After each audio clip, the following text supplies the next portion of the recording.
Bonjour à tous et bienvenue dans ce Swiss Bliss. Nous sommes le 28 janvier 2024 et nous sommes toujours dans un monde absolument fantastique. Vraiment, ça rigole dans tous les sens, tout va bien. Bon, le S&P 500 n'a pas terminé au plus haut de la semaine. On a terminé un peu dans le rouge aux États-Unis malgré les excellents chiffres économiques qu'on a eu droit vendredi encore. Mais par contre, alors en Europe, c'est champagne et cotillon. Alors en France, les agriculteurs sont dans la rue, plus personne ne peut se déplacer sans rouler en tracteur. Mais par contre, le CAC 40 est au plus haut de tous les temps parce que monsieur Bernard Arnault, triple chevalier de la Légion d'honneur, a donc annoncé des chiffres plutôt corrects et puis que finalement ça se passe pas trop mal dans le luxe et puis que lui il est plutôt optimiste. Tu m'étonnes, avec 180 milliards sur le compte, il y a de quoi être optimiste. Apparemment c'est contagieux puisque tout le monde trouve ça génial et que le marché termine une semaine en fanfare. Les chiffres sont excellents, la croissance est formidable, les taux d'intérêt, peut-être il y a même une chance qu'ils baissent en mars. Enfin bref, c'est un paradis sur Terre. J'ai presque l'impression de me retrouver exactement dans le même type de marché qu'on était en mars de l'an 2000. Pour ceux qui n'étaient pas là en mars de l'an 2000, je vous laisse vérifier ce qui s'est passé en avril de l'an 2000.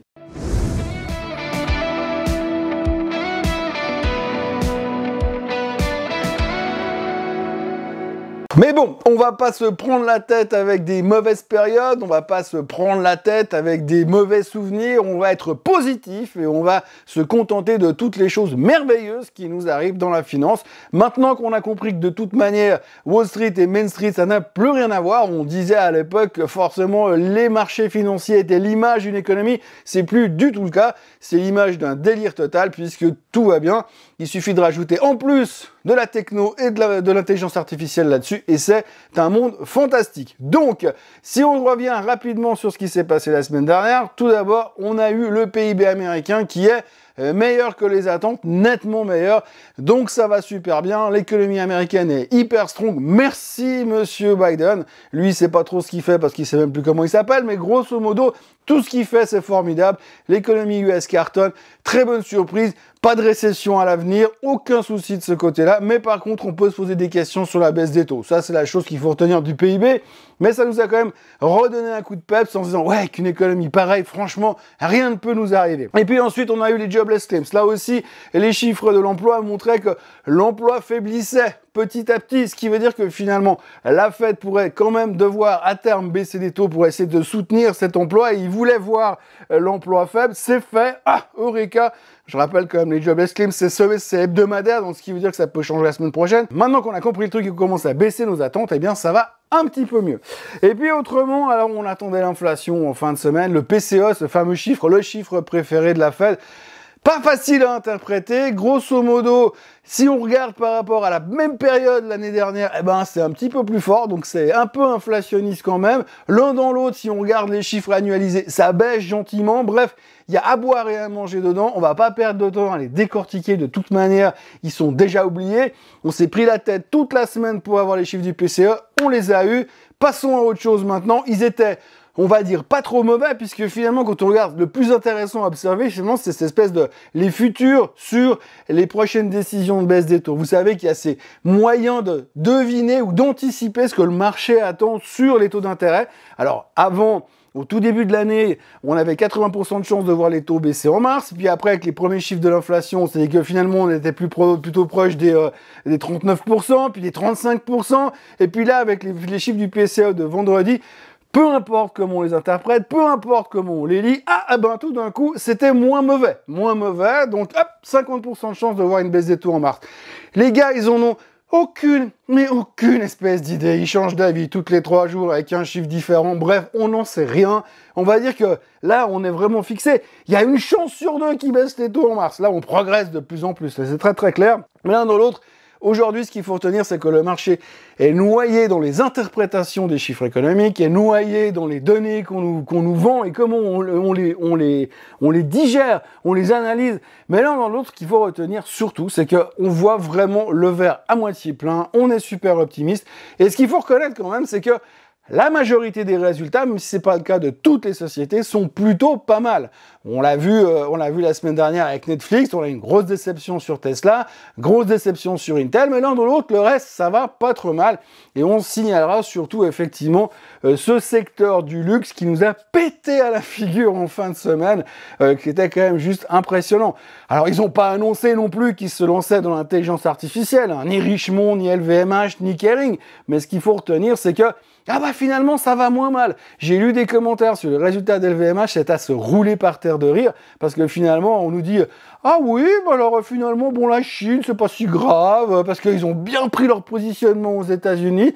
Donc en fait, à la place de vendre des sacs en cuir moche aux Chinois, ils vendent les mêmes sacs en cuir moche aux Américains, mais plus, parce que eux, ils ont une économie qui cartonne. Et donc du coup, c'est super. Ce qui justifiait des hausses de 13% sur LVMH, les mecs qui sont complètement branques, c'est juste hallucinant le comportement du marché. On l'a vu la semaine dernière, c'était du délire. Hein. Je suis désolé, mais jeudi matin, LVMH publie les chiffres. On a mis pratiquement 24 heures pour trouver que c'était une bonne nouvelle. Et puis, vous avez tout d'un coup les analystes qui ont changé de positionnement. On était complètement obsédés par la Chine. Et on arrive à se contenter de se dire « Ah ouais, mais ça va quand même pas mal aux États-Unis. » Alors imaginez le jour où la Chine repart. Pouah, ça va être facile. Bref, donc du coup, monsieur Arnault est un peu plus riche qu'il n'était avant. Il a emmené avec lui tout le secteur du luxe, ce qui fait que le CAC 40 a terminé au plus haut de tous les temps. C'est une fin de semaine absolument mirifique pour le marché français, entre autres, et pour le luxe en particulier. Effectivement, c'était presque plus performant que le secteur de la techno et de l'intelligence artificielle, parce qu'on a quand même toujours 2-3 doutes au sujet de l'avenir de la techno. Et on aura 2-3 réponses, hein, parce que la semaine prochaine, enfin c'est la semaine qui va nous arriver là, maintenant, tout de suite, là, dans 24 heures, ça va être showtime, parce qu'il va y avoir une avalanche de résultats, et c'est ce qui va surtout impacter le marché pour la semaine prochaine. Ça et la Fed. Oui, parce que la Fed se réunit mardi et mercredi, et mercredi soir, ils vont donner leurs résultats, mais surtout la conférence de presse, et puis on pourra palper, sentir un peu ce que M. Powell a dans la tête, et là on pourra faire des nouvelles spéculations pour savoir si on reste à une chance sur deux de voir les taux baisser en marche, ou si on passe à autre chose. Donc si on doit conclure et résumer ce résumé de la semaine, les chiffres économiques sont formidables, les gens sont formidables, le marché est formidable, les publications trimestrielles sont formidables, Netflix est exceptionnel, Tesla c'est un peu compliqué, mais le luxe va super bien pour compenser. Et si le luxe va super bien, ça veut dire que les ultra riches vont super bien, donc tout le monde est content. Et on boucle une très très belle semaine en ton relatif, et on regarde tout de suite ce que ça donne en termes de performance. Alors quand vous regardez les performances sur la semaine, alors la première chose qu'il faut noter quand même, c'est la performance du pétrole. Plus 6,57, hein, donc on est super chaud patate parce qu'on se dit « Ah mais ça va beaucoup mieux, tout va bien, l'inflation est sous contrôle ». T'as le pétrole qui prend 7%, je suis pas sûr que l'inflation sous contrôle, ça nous fasse plaisir dans quelques semaines, surtout que techniquement, il est quand même en train de casser à la hausse. Rebond sur le Hang Seng, plus 4,2%, explosion du luxe sur la France. Tout va bien en France, c'est génial, enfin tant que vous n'êtes pas agriculteur, plus 3,56%, le président est en train de se promener en Inde, de toute façon tout le monde s'en fout, et ils ont un préado comme Premier ministre, c'est génial, c'est extraordinaire, c'est fantastique. Shanghai rebondit 2,75%, c'est pas à tous les jours qu'on voit des performances comme ça sur l'indice chinois, il faut donc le signaler, 2,45 sur le DAX, ça va, le SMI qui monte de 2,15%, pardon, on est presque en train de s'emballer. Et puis un petit peu moins d'euphorie aux États-Unis, mais le Dow Jones plus 2%, le S&P plus 1%, le Nasdaq plus 0,94%, le SOX qui corrige un petit peu en baisse de 0,77%. La faute à qui? La faute à Intel. Et puis au Japon, on notera qu'on n'arrête pas de parler toujours de profit taking depuis le début de la semaine. Profit taking qui nous coûte 0,59% sur la semaine. Il n'y a pas de quoi non plus paniquer majoritairement sur le côté japonais. Néanmoins, vous voyez que la semaine était plutôt pas mal.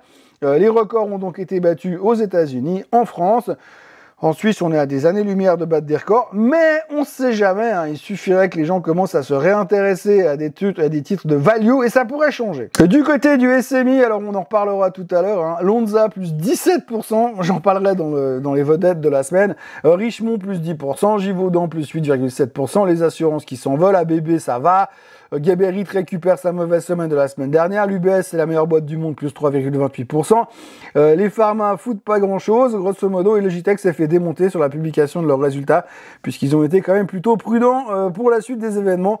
Voilà, une relativement bonne semaine néanmoins sur le SMI, et puis alors une explosion de joie du côté de chez Lonza, qui a publié ses résultats, mais on va y revenir, c'était très très drôle. Sur le SMI, alors vous voyez, alors vous vous souvenez de cette fameuse tendance haussière dans laquelle nous sommes depuis un moment, qui passe par là, qu'on avait réussi à récupérer après le trou ici, et on consolidait pendant quelques temps. Et depuis la semaine dernière, on a cassé cette espèce de nouvelle résistance, donc on fait un plus haut relatif, hein, vous voyez sur les 11 390, on a été testé les 11 400 la semaine dernière, qu'on n'a pas réussi à casser.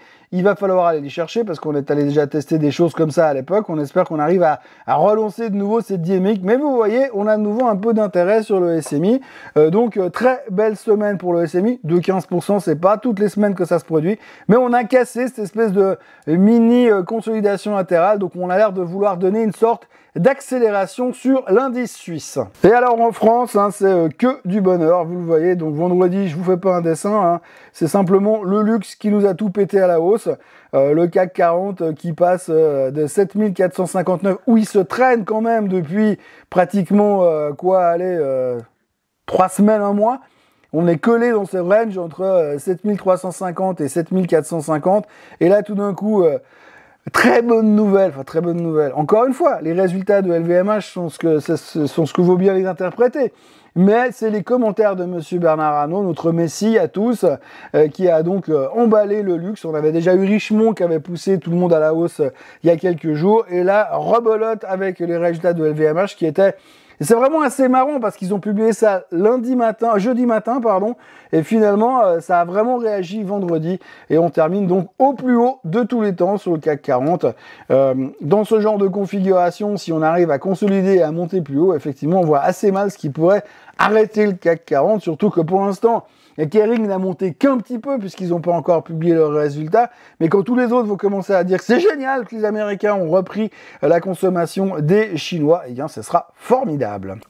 Puisqu'on parle des marchés européens, notons quand même que la BCE a parlé jeudi pour dire rien. Donc ils ne montent pas les taux pour la 3e fois consécutive. On ne sait pas s'ils vont les monter ou s'ils vont les baisser. On n'a aucune idée, donc c'était un non-event notoire. J'en ai déjà parlé cette semaine dans le Morning Bull Live. Voilà, en gros, l'effet BCE, il était là, c'est-à-dire 0, et par contre, l'effet LVMH, il se terminera ici. Le S&P 500, bah voilà, record historique, hein, c'est écrit en gros, on peut pas le rater. Que vous dire de plus ? On est monté au plus haut de tous les temps parce que finalement tout le monde est chaud bouillant sur toute la thématique, encore une fois, de la techno, de l'intelligence artificielle. Vous avez la plupart des gros titres qui continuent à être relativement bien recherchés. Comme on le disait, on verra la semaine prochaine ce que ça donne. Mais enfin voilà, S&P 500, record historique, cassure à la hausse, potentiel, tout le monde va aller chercher les 5000. Psychologique, hein, on sait qu'aux États-Unis, on aime bien les chiffres ronds. Donc moi, je pense qu'ils sont déjà en train d'imprimer les casquettes et les t-shirts. 5000 points sur le S&P 500, been there, done that. Ça, c'est un grand classique. Et puis après, on pourra en discuter de la suite. Mais là, a priori, on a encore 130 points de hausse à faire sur le S&P 500. Peu importe les raisons, on les trouvera parce qu'on veut voir les 5000 et on va les voir. La seule problématique qu'il va falloir se souvenir sur le S&P 500, c'est que l'un dans l'autre, les targets moyens sont entre 5000 et 5100. Hein. Si fin janvier, on est à 5100 sur le S&P 500, ça va être compliqué, ça va être très très long cette année 2024. Le Nasdaq semble marquer néanmoins un peu le pas cette semaine. Vous voyez que c'était un petit peu moins dynamique. On peut chercher les raisons de la baisse du Nasdaq tout simplement dans les mouvements de Tesla. Tesla qui s'est quand même bien fait déglinguer cette semaine, on en a déjà parlé, mais voilà, on est revenu en dessous des zones de support. On essaie de tenir les 180, on a intérêt à les tenir.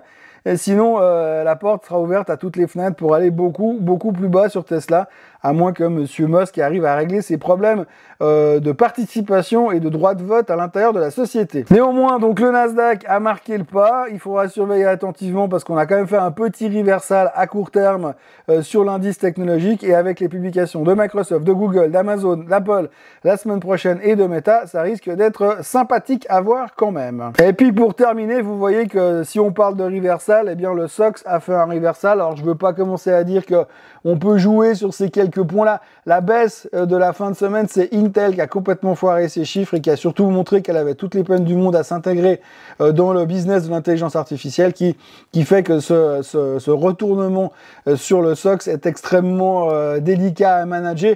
Mais faut pas avoir trop peur, hein, parce que le Sox nous a déjà fait plusieurs fois des frayeurs. Et puis finalement, à la fin, comme d'habitude, c'est les Bulls qui gagnent. Alors restons optimistes et surveillons les replis en direction des petits trous qu'on a laissés ici dans les gaps au niveau des 4150, au cas où vous venez retester par là. En ce qui concerne les vedettes de la semaine, parlons de luxe pour entamer la chose. On va commencer par Swatch. Alors Swatch, c'est l'autre boîte de luxe. Par contre, c'est pas aussi rigolo que chez Richemont. Alors les résultats de Swatch étaient inférieurs aux attentes et ils ont expliqué quand même que c'était pas facile. Néanmoins, Swatch se montre relativement optimiste pour l'avenir. C'est ce qui nous sauve néanmoins sur le marché dans l'immédiat. On n'a pas trop aimé les annonces de Swatch. Alors c'est un petit peu le vent contraire. Richemont a dit nos résultats sont un petit peu meilleurs, mais ça s'est relativement bien passé. On se méfie quand même un peu pour la suite, mais le relativement bien passé sur la Chine a suffi à faire bondir le titre. Swatch a des résultats inférieurs aux attentes et vient nous dire ouais, ça va bien se passer pour l'avenir. Plutôt constructif, mais néanmoins, le marché était bien déçu de la performance de Swatch ce trimestre. Swatch a rebondi en fin de semaine à cause du secteur du luxe en général, mais pour l'instant, c'est un petit peu quand même extrêmement déprimant. D'un point de vue technique, si on reprend ces tendances, ces grandes tendances de fond qu'on a ici, on voit que la grande tendance, on a essayé de la casser, mais on est revenu dedans. Et donc voilà, pour l'instant, c'est le falling knife. Il va falloir déjà remonter jusqu'à 214 pour espérer dire qu'il y a un truc qui est en train de se passer. Hein. Pour l'instant, c'est dead money et c'est assez déprimant ce qui se passe sur Swatch par rapport à ce qui s'est passé sur Richemont cette semaine. Logitech a publié des résultats mitigés. Alors, quand on dit résultats mitigés, ça veut dire pas terrible, hein, parce que on a toujours une interprétation relativement positive des choses. Quand on dit des résultats contrastés, ça veut dire c'est plutôt positif, mais mitigé, ça veut dire c'est plutôt merdique. Effectivement, donc c'était un petit peu décevant. Ils ont réajusté leurs expectations, leurs attentes pour le prochain trimestre, donc ils sont plutôt constructifs pour l'avenir. C'est quand même quelque chose qu'il faut retenir, hein, c'est que pour l'instant, la plupart des communiqués de presse qu'on a eu post-publication des résultats sont plutôt encourageants pour l'avenir et plutôt positifs, en tout cas dans le secteur technologique. Et donc ça, il faudra surveiller parce que c'est vraiment un gros point important.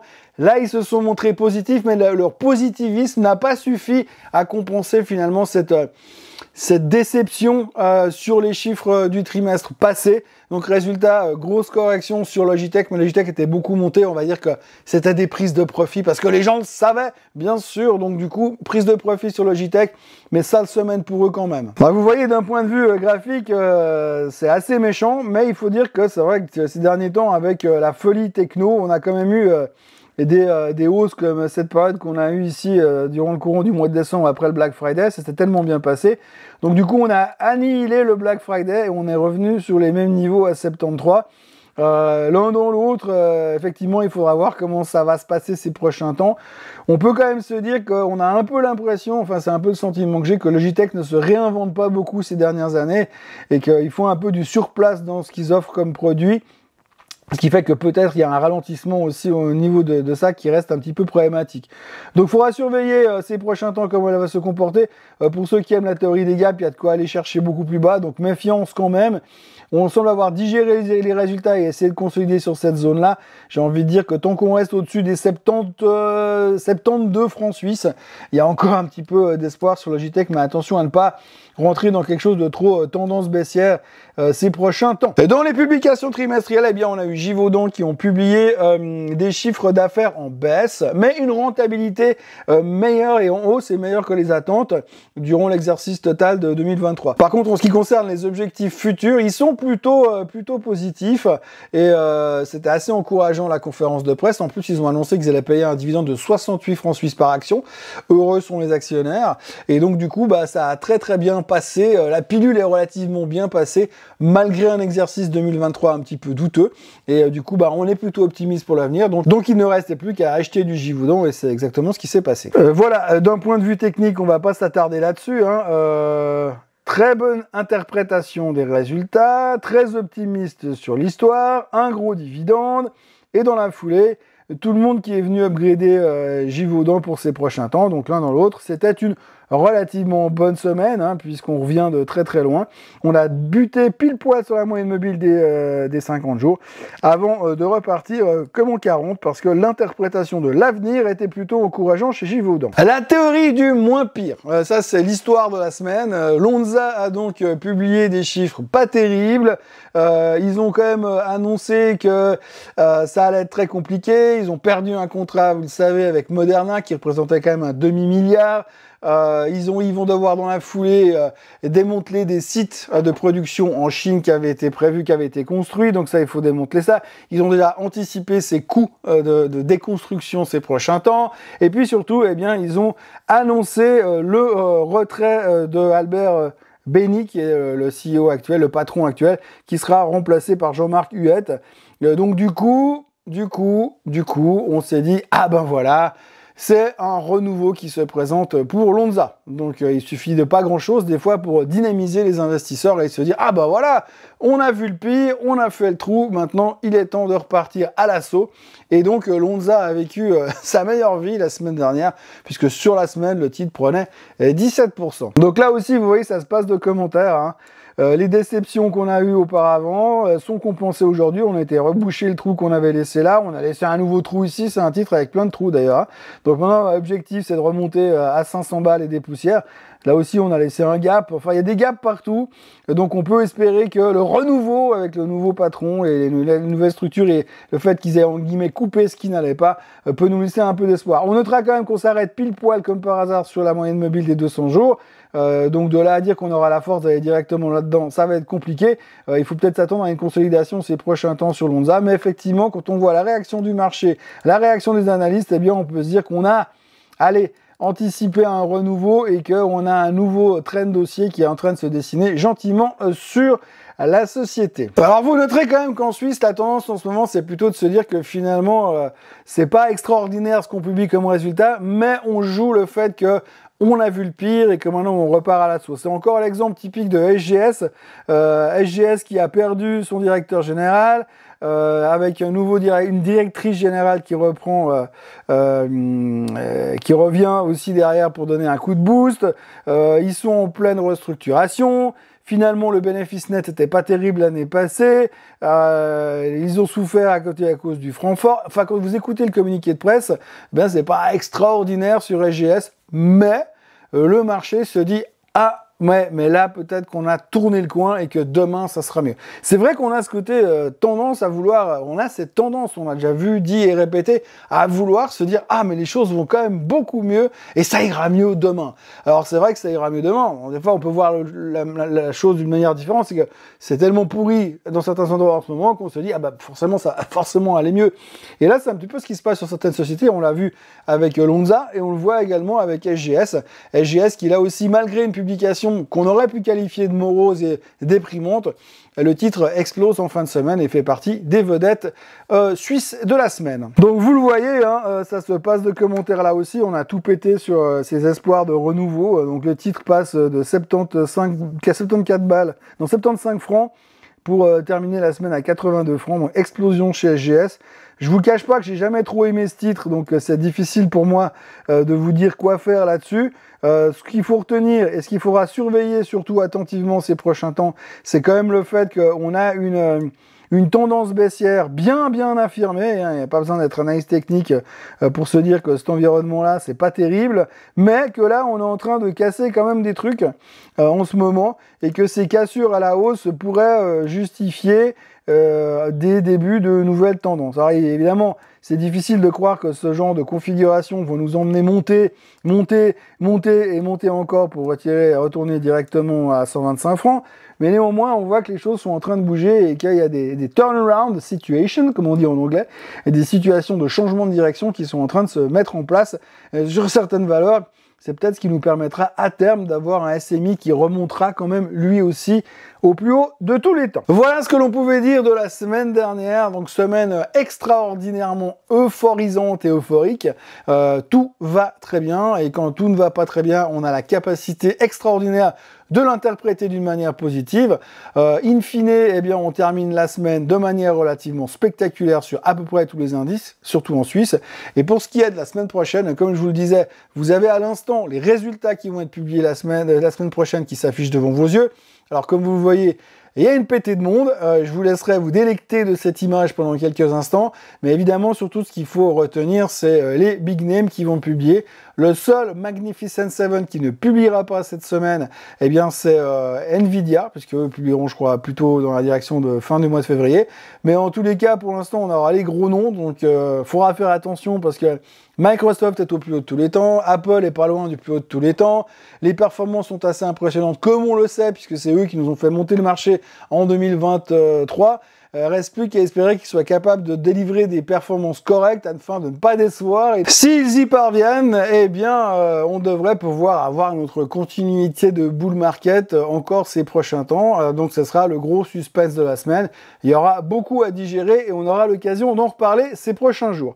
Ce qu'il faut aussi signaler, je vous l'ai déjà dit en cours de l'émission, la Fed se réunira mardi et mercredi, et le 31 au soir, il y aura le discours, la publication, le communiqué de presse de la Fed qui nous expliquera leur vision. Alors ne vous attendez pas à une baisse des taux, ne vous attendez pas à une hausse des taux, attendez-vous à rien, mais surtout c'est les mots qui seront importants pour nous laisser espérer que lors du prochain meeting qui lui aura lieu autour du mois de mars, 19 et 20 mars ou 20 et 21 mars, et c'est là où on se dit peut-être que cette fois ils vont enfin comprendre qu'on a besoin que les taux baissent.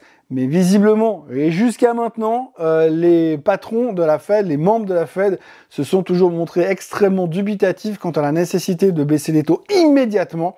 On a pour l'instant les derniers feedbacks, c'est plutôt seconde partie d'année, mais nous, les experts en finance, on continue à se convaincre ou à s'auto-convaincre que c'est pour tout de suite, bientôt. Voilà, il me reste à vous souhaiter un excellent dimanche, une très belle journée, et moi je vous retrouve demain matin pour un nouveau Morning Bull Live, et la semaine prochaine pour un nouveau, le week-end prochain, pour un nouveau Swiss Bliss. Profitez bien, soyez forts, et à demain.